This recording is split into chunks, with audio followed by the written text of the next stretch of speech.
For nearly 1,000 years, the medieval castle dominated the landscape of Europe, a symbol of military power, feudal authority, and aristocratic permanence. We remember them today as grand ruins on hilltops, romantic silhouettes against gray skies. But what we rarely consider is this. Castles were built to withstand siege, not to provide comfort. Their walls were stone, their windows were open to the wind. Their corridors were designed for defense, not warmth. And yet, for centuries, men and women and children lived inside them, through winters that could last 5 months and kill an unprotected person in a single night. They did not freeze to death. The question is, how? To understand the answer, we first need to understand the problem, and the problem was far worse than most people realize. A medieval castle was, in the most fundamental sense, a stone box. The walls of a typical English or French castle ranged from 2 to 4 meters thick, built from limestone, sandstone, or granite, materials that absorb cold with devastating efficiency. In winter, these walls did not merely fail to retain heat. They actively radiated cold inward, turning every room into something closer to a refrigerator than a dwelling. By January, interior wall surfaces in an unheated chamber could drop to near freezing temperatures even when the air outside had been above zero for days. The thermal mass that made castles nearly indestructible in battle made them nearly uninhabitable in winter. Stone remembers cold the way it remembers nothing else. Windows compounded the problem before the widespread use of glass in domestic architecture, which did not become common in castle construction until the late 14th and 15th centuries. Most castle windows were simply openings in the stone. They could be covered with wooden shutters, oiled linen, or thin sheets of animal horn. But none of these materials provided anything close to a proper seal. Wind penetrated constantly, rain followed.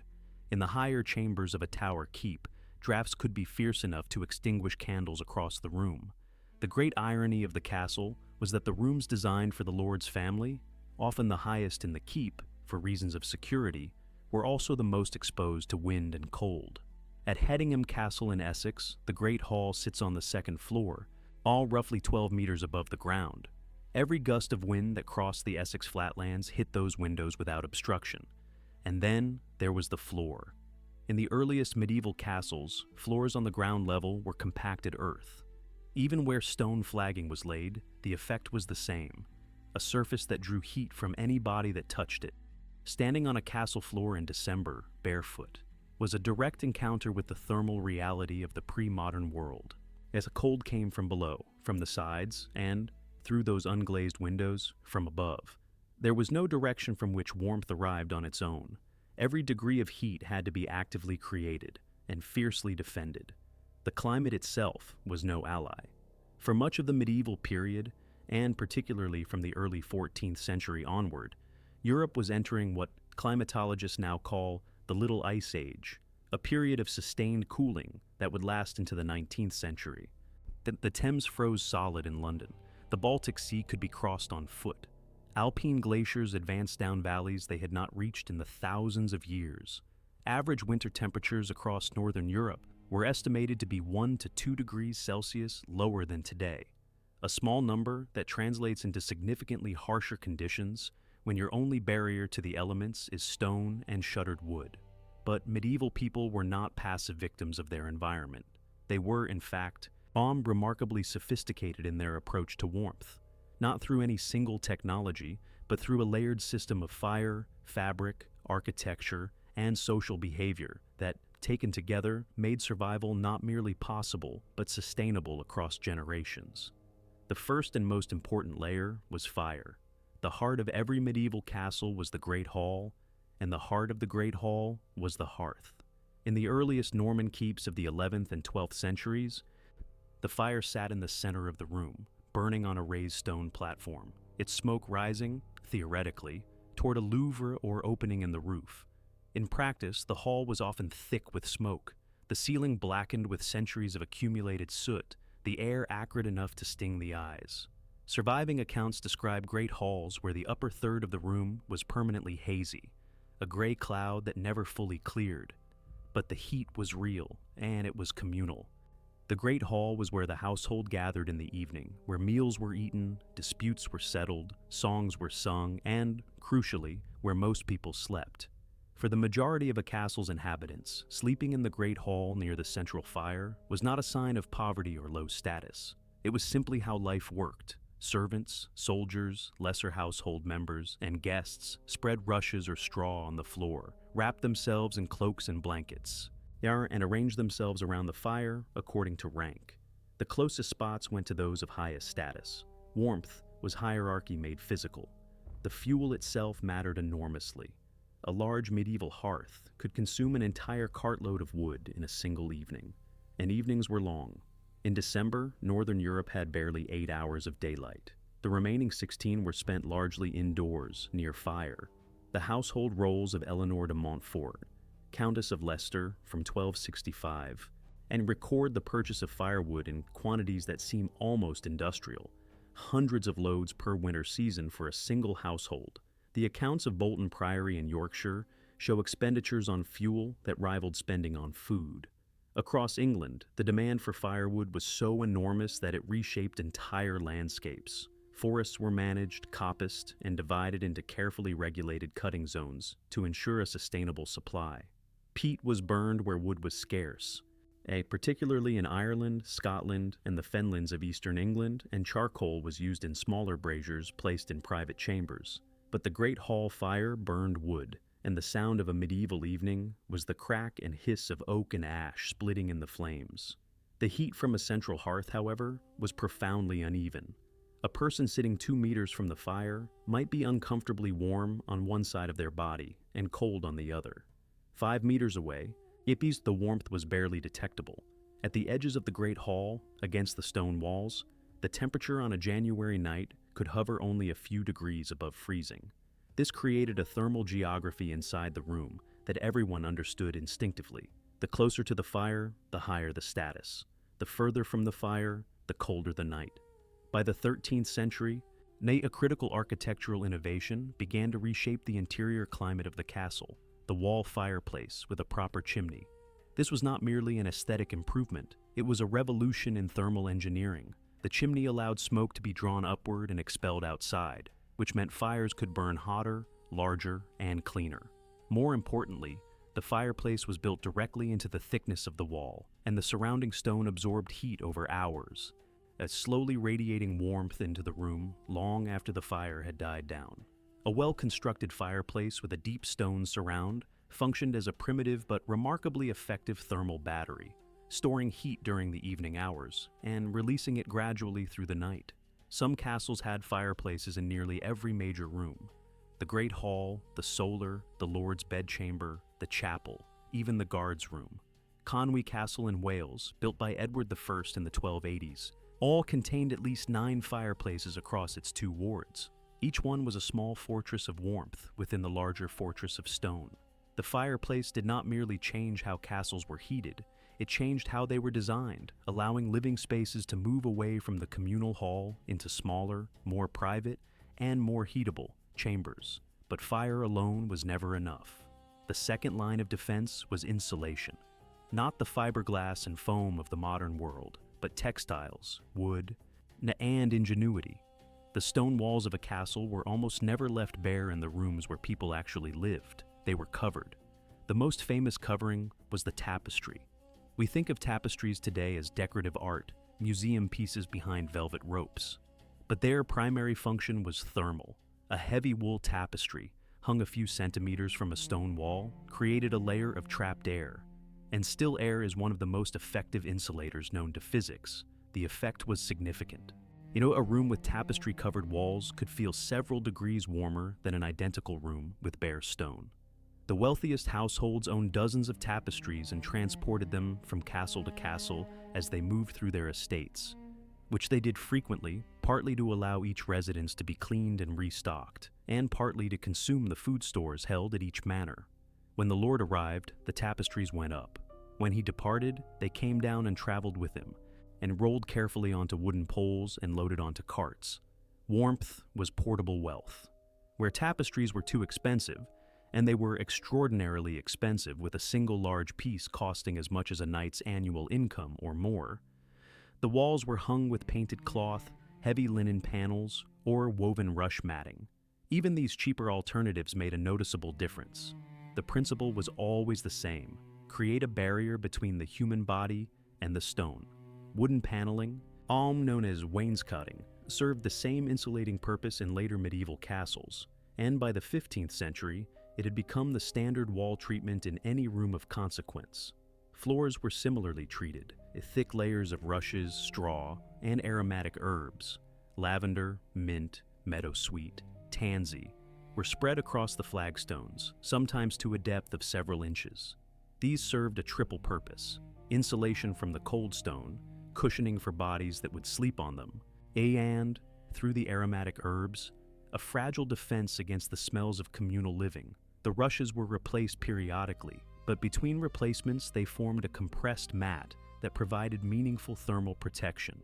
The Dutch scholar Erasmus, visiting England around 1500, described the rushes on English floors with a mixture of fascination and disgust, noting that the bottom layers, rarely changed, harbored remnants of food, spilled ale, dog urine, and worse. And the comfort was real. The hygiene was another matter entirely. The third and perhaps most intimate defense against the cold was the bed. And here, the medieval world demonstrated a level of engineering attention that surprises modern observers. The bed of a wealthy lord or lady was not a mattress on a frame. It was an enclosed sleeping environment, a room within a room, specifically designed to create and retain heat. A high-status medieval bed consisted of a heavy wooden frame, often raised well off the floor on thick legs, sometimes 60 centimeters or more, specifically to escape the coldest air layer that pooled near the ground. Across the frame, ropes or leather straps were strung to form a flexible base. On top of this went a straw-filled pallet, and above that, a feather mattress, the quality of the feathers reflecting the wealth of the owner. Goose down was the standard of luxury. The bed was then layered with linen sheets, wool blankets, and fur coverlets. And in the wealthiest households, the fur was ermine, marten, or vair, the bluish-gray belly fur of the red squirrel, so closely associated with medieval nobility that it appears in heraldic design to this day. In more modest households, sheepskin and rabbit pelts served the same function. But the most important element of the medieval bed was not what lay on it, it was what surrounded it.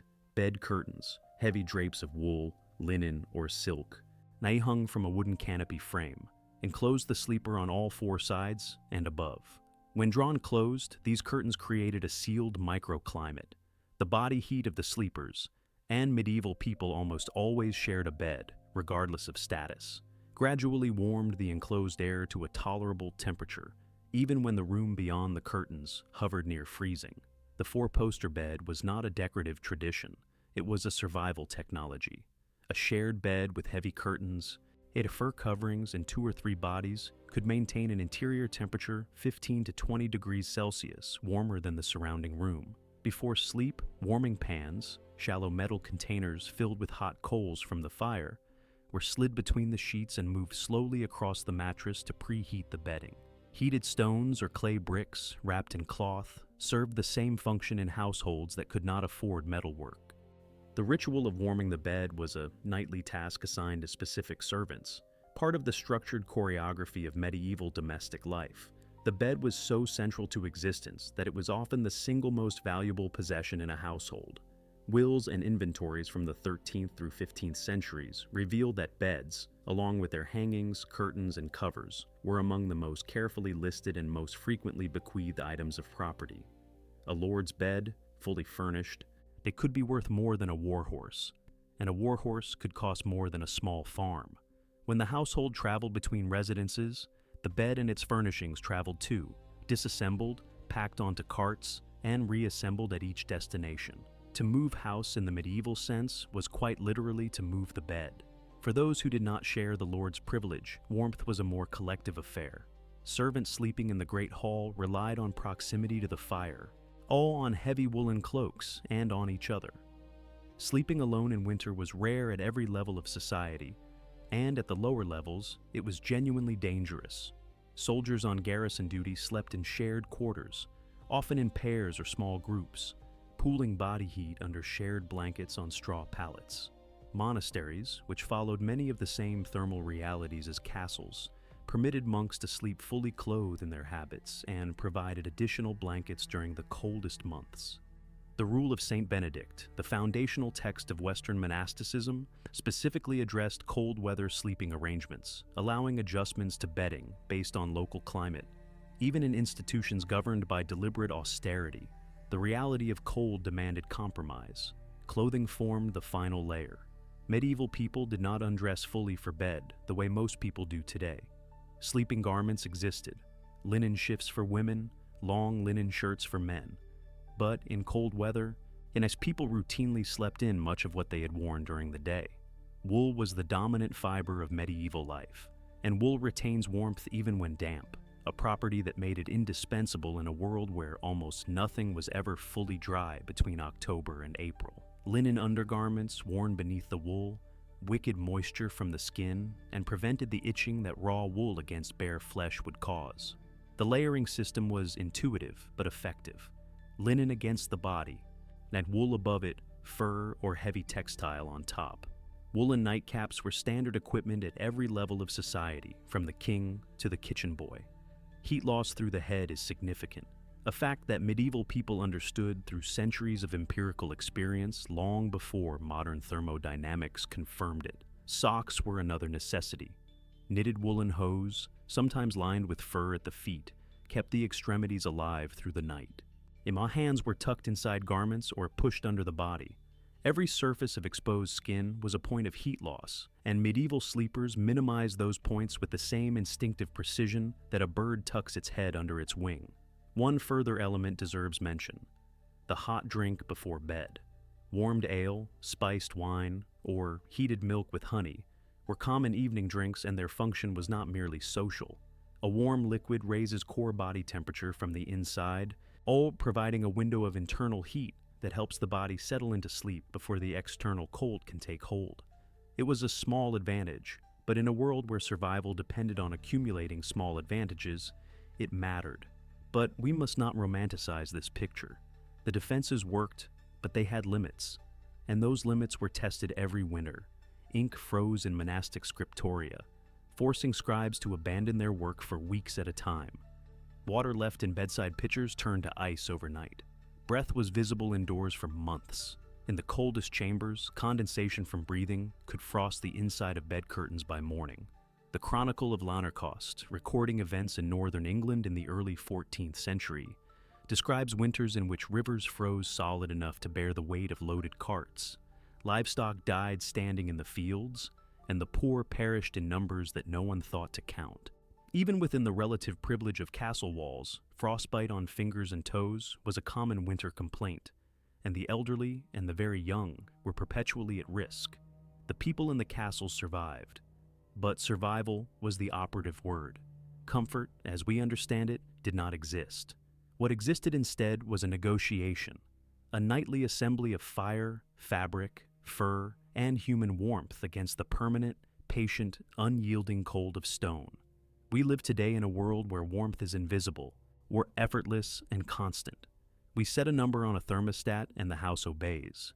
But for the vast majority of human history, for more than 99% of it, warmth was something that had to be actively constructed every single night, assembled from fire and fabric and the simple animal heat of other human bodies pressed close together under heavy cloth. The people who slept in medieval castles did not conquer the cold. They negotiated with it, night after night, century after century, with a patience and ingenuity that deserves more